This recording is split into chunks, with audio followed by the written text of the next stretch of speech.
25 make or break questions from the national exam. Can you ace them? Here's the deal. 25 questions, 5 groups of 5. I'll ask, you answer, then I'll break down why you're right or wrong. 1 point for each correct answer. Can you score a perfect 25? We're starting with legal instruments, property rights, and government powers. These separate the pros from the amateurs. Ready? First up, let's see if you know. What is the legal instrument that a plaintiff would need to obtain in order to force the sale of real property after obtaining a judgment against it? Take your time. What do you think?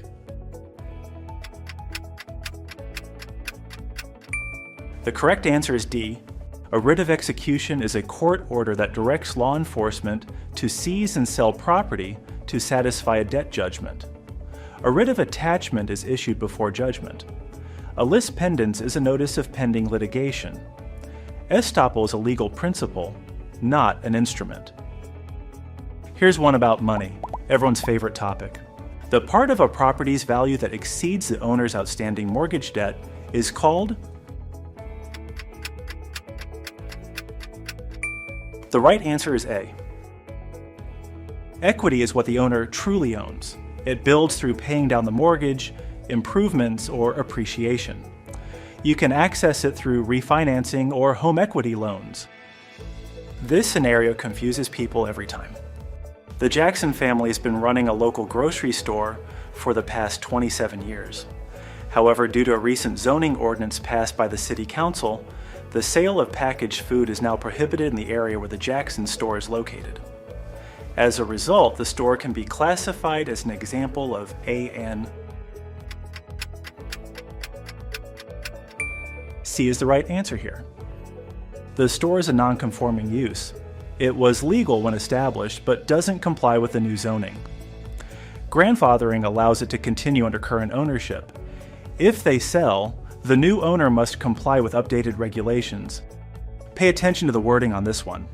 What type of estate is created by a deed that transfers ownership to the grantee as long as the existing building is not torn down? This time the answer is D. This creates a determinable fee estate, also called a defeasible estate. The ownership is conditional. If the building is torn down, the property can revert to the grantor. Fee simple absolute has no conditions. Last one in Group 1. Can the government really do this? Is it within the state's authority to obtain a portion of privately owned agricultural land for constructing a highway, as it is intended for public use? Got it? The correct answer is B. The state's right to acquire private property for public use is eminent domain, with just compensation. Condemnation is a legal process, not the right. Escheat is when property reverts to the state when someone dies without heirs. Great job! 5 down. How many points do you have? Keep count. These questions cover appraisal principles and property value. This is where students start making mistakes. Stay focused. This tests if you understand buyer behavior. What principle is exemplified when Susan chooses to purchase a property in another town with the same use, design, and income despite its lower price compared to another property she saw?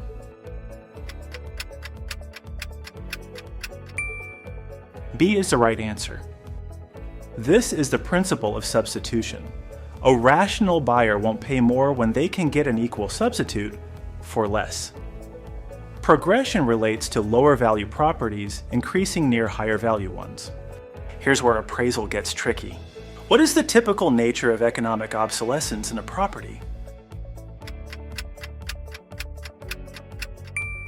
The correct answer is C. Economic obsolescence is incurable depreciation caused by external factors: declining neighborhood, nearby landfill, and economic downturn. You can't fix it by repairing the property. Inadequate maintenance is deferred maintenance. Architectural issues are functional obsolescence. Pop quiz, do you remember the fundamentals? The option that is not among the 4 crucial elements of value is.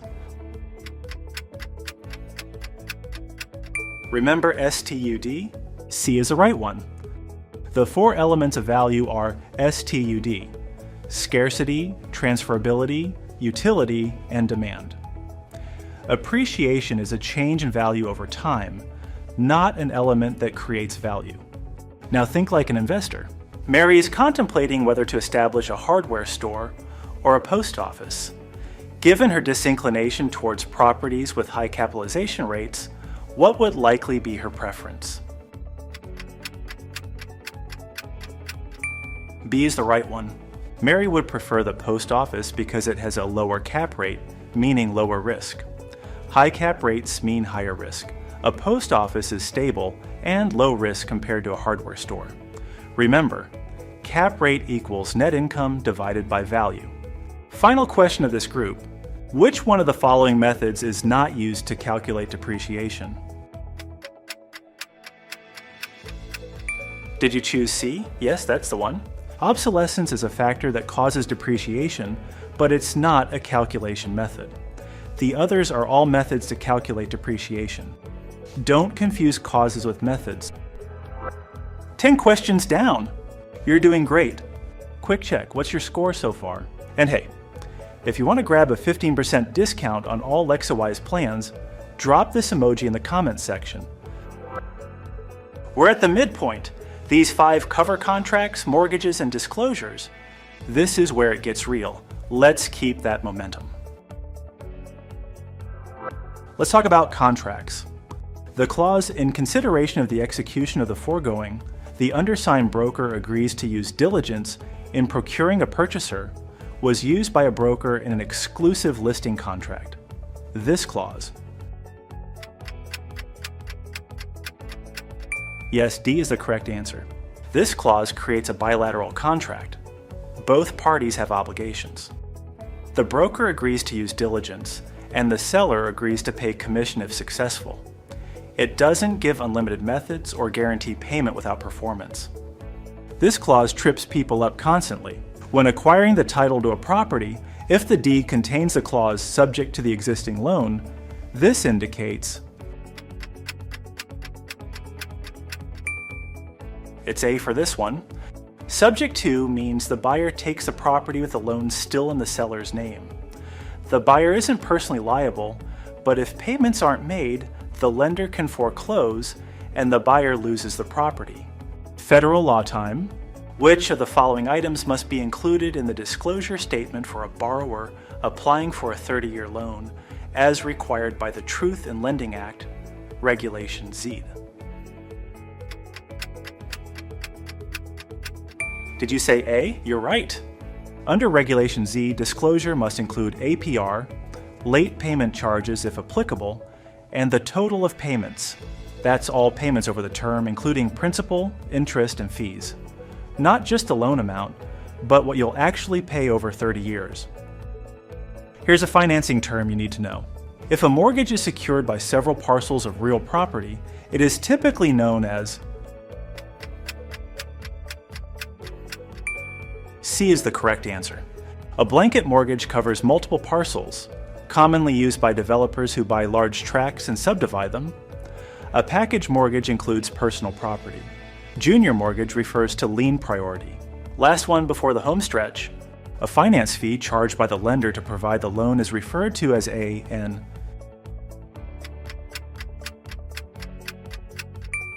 Got it? Yes, the answer is C. This is a loan origination fee, typically a percentage of the loan amount for processing and underwriting. The prepayment penalty is for paying off early. The others have different costs. 15 complete. You're past halfway. Great work. Let's tackle Group 4. This group covers fraud, agency relationships, and when brokers get paid. These questions test your ethics knowledge. This one's about ethics and fraud. Agent Mark promised the property seller that he would advertise their property in a magazine until it was sold when he took a listing. Despite telling the seller that he had submitted the ad, the magazine confirmed that Mark never contacted them or submitted an advertisement.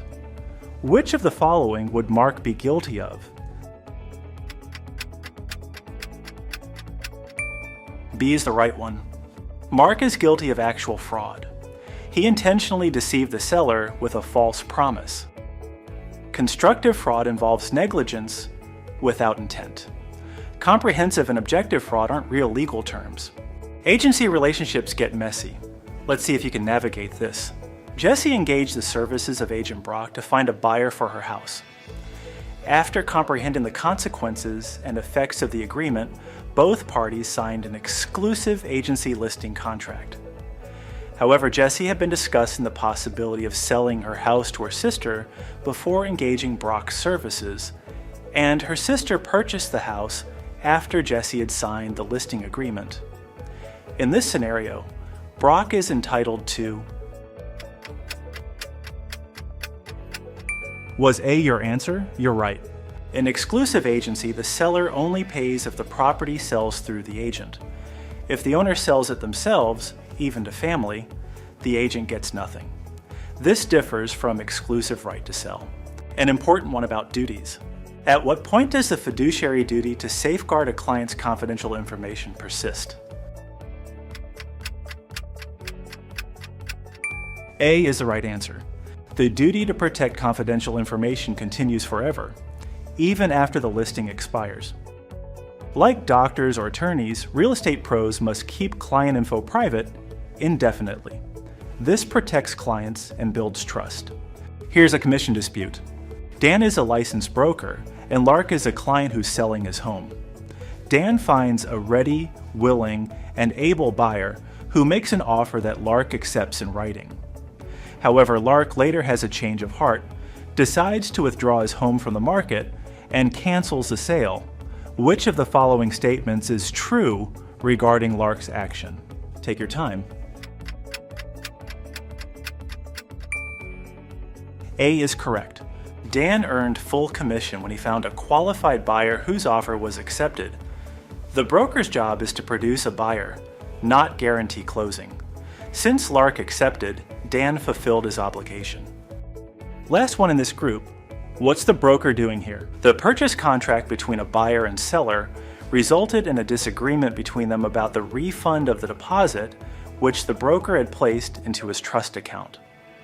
Since the broker was unable to resolve this disagreement, he deposited the money with the court and relinquished any claim to the deposit, thereby forcing the parties to settle the matter without involving the broker.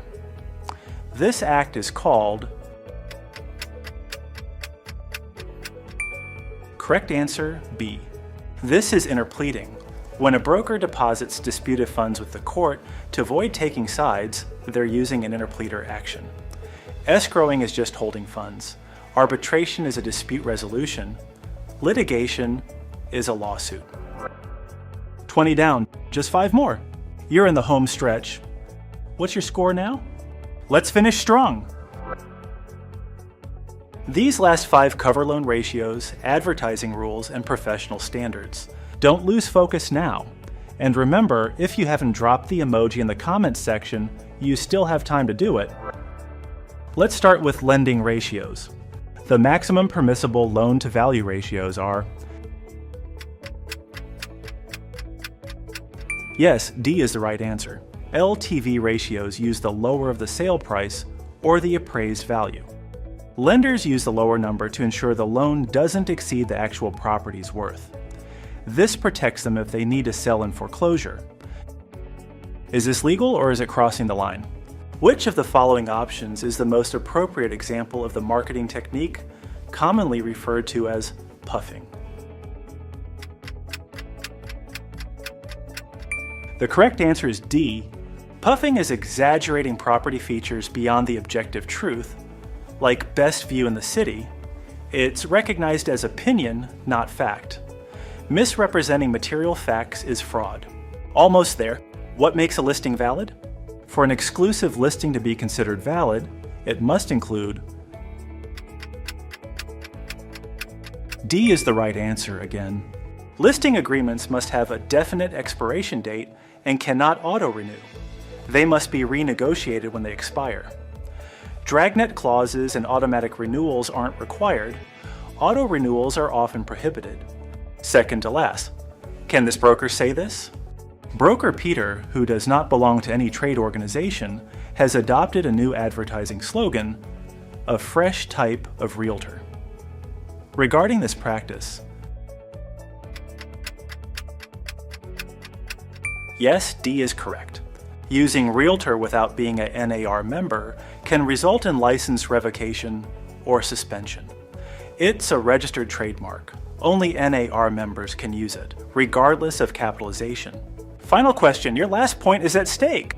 A broker who holds a legitimate listing for a property placed a classified ad that only includes the following information. For sale, 4-bedroom, 2-bath home with a swimming pool. Asking price $170,000.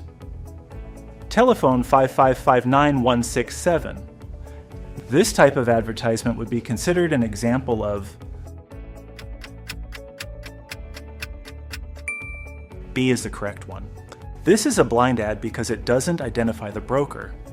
Real estate ads must always include the broker's name, not just contact info. This protects consumers by ensuring transparency. Amazing work. You conquered 25 of the toughest questions from the national exam. Comment your final score below. Did you get a perfect 25, or how many did you miss? If you made it through these, you're building the critical thinking you need to pass on your first try. Did you comment the emoji we gave you during the video? Check your replies for your 15% discount link. Didn't comment yet? Do it now. And don't forget to subscribe. We drop new exam prep videos every week to keep you ready.